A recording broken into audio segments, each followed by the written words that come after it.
මේ මාසේ 27 වෙනිදා වෙනකොට දිත්වා වැදිලා මාස 6යි. එතකොට මේ මිනිස්සු අද ඉන්නේ සහෝදරයන්ගේ ගෙවල් වල, දෙමව්පියන්ගේ ගෙවල් වල, කුලී නිවාසවල සම්පූර්ණ ජීවිතය අවුල් වෙලා තියෙනවා. මේ මහනුවර විතරක් නෙවෙයි මාතලේ නුවරඑළිය හැම දිස්ත්‍රික්කයකම මෙහෙම තියෙනවා. දැන් අපේ සංඛ්‍යා ලේඛන වල අනුව 1739 මහනුවර විතරක් පූර්ණ නිවාස හානිය 1630යි. හැබැයි එමතුමා මම ඕන සංඛ්‍යා ලේඛන වලින් කියන්නම් මේ කියන නිවාසවලට ඉඩම් අහයානි වෙච්ච පිරිස් වලට මේවා දීලා නැහැ. මේ මිනිස්සු 1600ක් කියන්නේ කණ්ඩා හැටියට ගත්තොත් එම් පුද්ගලයෝ 5000 6000 7000ක විතර පිරිසක්. මම මේ ඔබතුමාට උදාහරණයකට ගන්නම්. මාවතුරේ විතරක් ජීවිත 29ක් ගියා ගෙවල් 17 අදට එක ගයක්වත් දීලා නැහැ. මේ ගමම ගියපු එකක්. ඊට පස්සේ ඔබතුමා ගත්තොත් එහෙම අපේ උඩුදුම්බර අපේ බස් නායකවන්තුමා ඉන්නවා. දැන් අර පවුල් 34ක් අයින් කරන්න ඕනේ කියලා කියනවා. ගංගොඩවිල. හැබැයි ඒකේ පිටිකොඩ හොයාගත්තට එතන මිනිස්සු යන්න කැමති නැහැ. එතකොට මේ අපි යෝජනාවක් ගෙනාව ඇමතුමා ඉඩම් ටික අත්පත් කරගන්න ඕන යෝජනාවක් ගෙනල්ලා අත්පත් කරන්න කියලා. ප්‍රාදේශීය ලේකම්ලා වතු ටික ඒගොල්ලන්ගේ වැරද්දක් නෙවෙයි. ඒගොල්ලෝ ඉල්ලුවාට එක වතු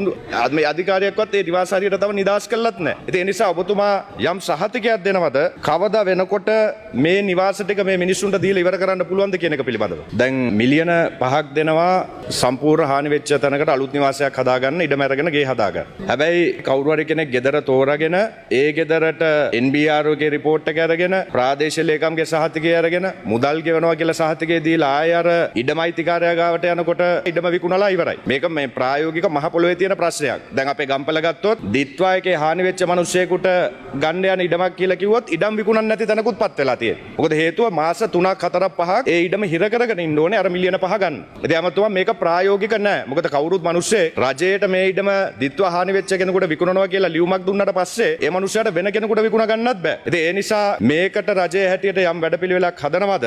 රජයේ හැටියට ඒකට ඒ හයිය දෙන්න පුළුවන් කණ්ඩායම් පත් කරන්න වැඩපිළිවෙලක් හදනවා.